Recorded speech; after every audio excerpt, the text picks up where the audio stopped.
نحمده ونصلي على رسوله الكريم اما بعد فاعوذ بالله من الشيطان الرجيم بسم الله الرحمن الرحيم يا ايها الذين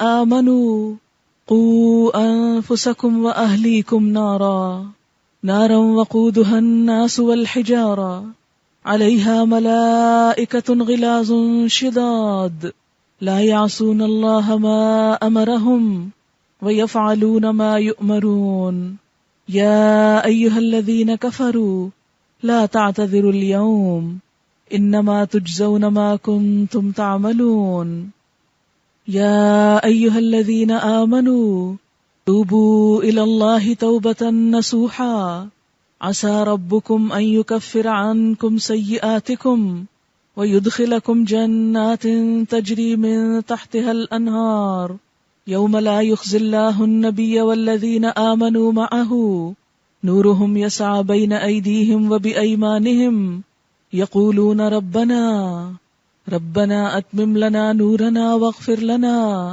إنك على كل شيء قدير يا أيها النبي جاهد الكفار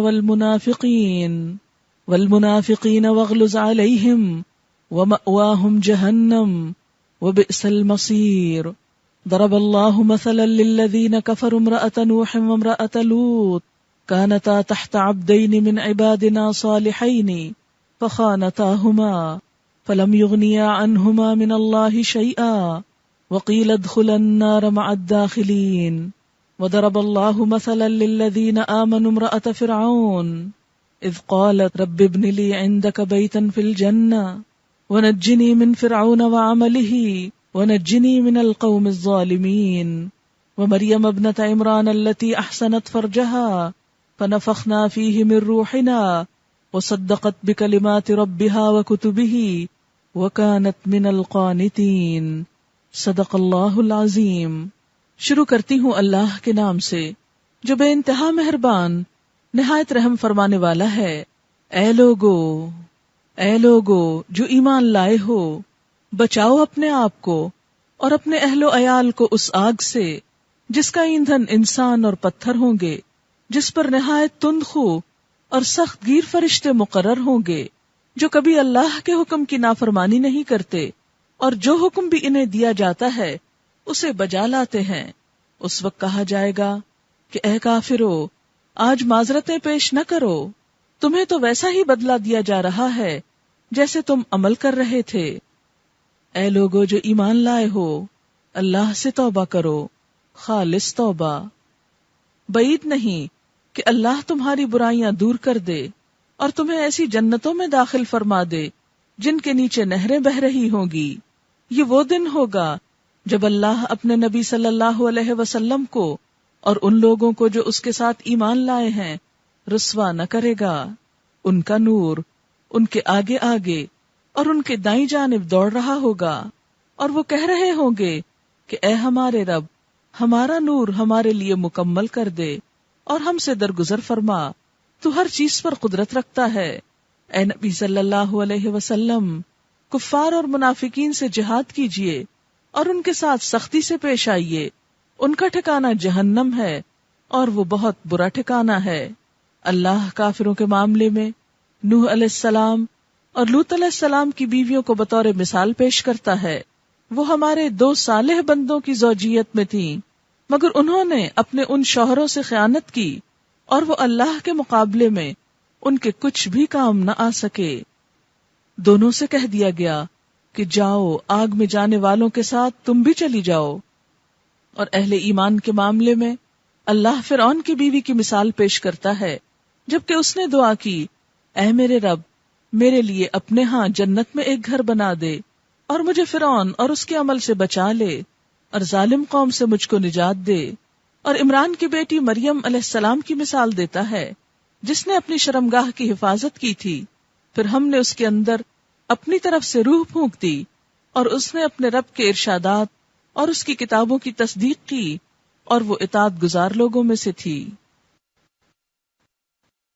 اللہ کا شکر ہے جس نے ہمیں انسان بنایا اس کا احسان ہے کہ اس نے ہمیں مسلمان بنایا، اس کا کرم ہے ہم پر کہ ہمیں محمد الرسول اللہ صلی اللہ علیہ وسلم کی امت میں سے اٹھایا۔ محمد الرسول اللہ صلی اللہ علیہ وسلم کا اس دنیا میں آنا اللہ تعالیٰ کی نعمتوں میں سے ایک بہت بڑی نعمت ہے، کیونکہ ان کے ذریعے اللہ تعالیٰ نے ہم سب پر اپنی رحمت فرمائی، انہیں ہمارے لیے رحمت للعالمین بنا کر بھیجا۔ وما ارسلناک الا رحمتا للعالمین۔ آپ کی یہ رحمت دراصل کیا ہے؟ آپ کو جو رحمت بنا کر بھیجا تو اس کا مطلب کیا ہے؟ حقیقت یہ ہے کہ جو کچھ آپ کے ذریعے انسانیت کو ہدایت اور رہنمائی ملی، زندگی گزارنے کا بہترین طریقہ ملا، وہی دراصل انسانوں پر اللہ تعالیٰ کی رحمت کا سبب بنا۔ قرآن پاک میں اللہ تعالیٰ فرماتے ہیں لَقَدْ مَنَّ اللَّهُ عَلَى الْمُؤْمِنِينَ إِذْ بَعَثَ فِيهِمْ رَسُولًا مِّنْ أَنفُسِهِمْ يَتْلُو عَلَيْهِمْ آيَاتِهِ وَيُزَكِّيهِمْ وَيُعَلِّمُهُمُ الْكِتَابَ وَالْحِكْمَةَ وَإِنْ كَانُوا مِنْ قَبْلُ لَفِي ضَلَالٍ مُبِينٍ۔ یقیناً اللہ تعالیٰ نے اہل ایمان پر بہت احسان کیا جب ایک رسول ان کے اندر انہی میں سے اٹھایا جو ان پر اس کی آیات پڑھ کر سناتا ہے، ان کا تزکیہ کرتا ہے، انہیں کتاب اور حکمت کی تعلیم دیتا ہے، اور بے شک اس سے پہلے وہ کھلی گمراہی میں مبتلا تھے۔ انسانیت نبی اکرم صلی اللہ علیہ وسلم کی آمد سے پہلے اپنے آپ کو بھولی ہوئی تھی، اپنی زندگی کے مقصد کو بھولی ہوئی تھی، اپنے انجام کو بھولی ہوئی تھی۔ جس معاشرے کے اندر آپ بھیجے گئے، نہ صرف یہ کہ وہ معاشرہ بلکہ پوری دنیا میں ایک فساد کی کیفیت تھی۔ قرآن پاک میں اللہ تعالیٰ فرماتے ہیں ظہر الفساد فی البر والبحر، کہ خشکی اور سمندر ہر جگہ فساد ہی فساد پھیل گیا۔ نبی اکرم صلی اللہ علیہ وسلم کے آنے پر دنیا میں جو بے مثال امن قائم ہوا، ہر صاحب حق کو جو اس کا حق ملا، اس کی مثال ہمیں کہیں اور نہیں ملتی۔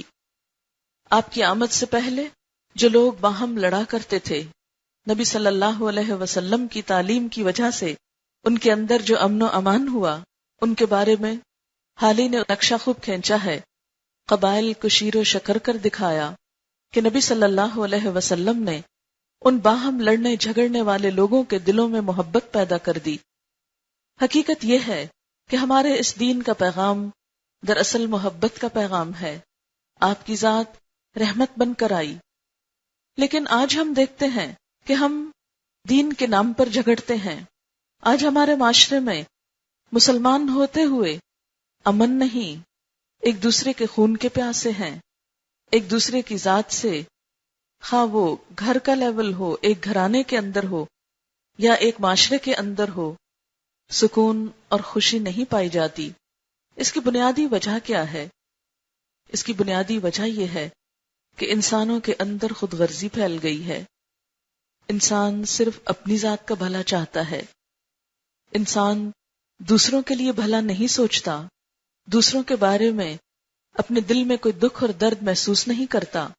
اور اس کی بنیادی وجہ کیا ہے؟ اس کی بنیادی وجہ دلوں میں خدا کا خوف نہ ہونا ہے، اپنے انجام کو بھولنا ہے۔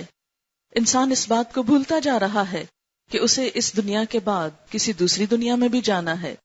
اسے یہ یاد نہیں کہ اسے اپنے اعمال کا حساب دینا ہے۔ ایک مسلمان کی پہچان کیا بتائی گئی؟ المسلم من سلم المسلمون من لسانہ ویدہ۔ مسلمان تو وہ ہوتا ہے جس کی ہاتھ اور زبان سے دوسرے مسلمان محفوظ رہیں، انہیں کوئی تکلیف نہ پہنچے۔ آپ صلی اللہ علیہ وسلم نے فرمایا خدا کی قسم تم میں سے کوئی شخص مومن نہیں ہو سکتا جب تک کہ وہ اپنے بھائی کے لیے وہ نہ چاہے جو وہ اپنے لیے چاہتا ہے۔ گویا جب تک دوسروں کے لیے وہ نہ سوچا جائے جو اپنے لیے سوچتے ہیں، دوسروں کے لیے وہ خیرخواہی کے جذبات اور محبت کے جذبات نہ ہوں جو انسان کو اپنوں کے لیے ہوتے ہیں، تو اس وقت تک انسان کا ایمان مکمل نہیں ہوتا۔ نبی صلی اللہ علیہ وسلم نے فرمایا جو شخص اللہ اور یوم آخرت پر ایمان رکھتا ہو اسے چاہیے کہ وہ اپنے ہمسائے کو تکلیف نہ دے۔ جو شخص اللہ اور یوم آخرت پر ایمان رکھتا ہو اسے چاہیے کہ وہ اپنے مہمان کی عزت کرے۔ لیکن آج ہم دیکھتے ہیں کہ ہمارے ہی مسلمان معاشرے کے اندر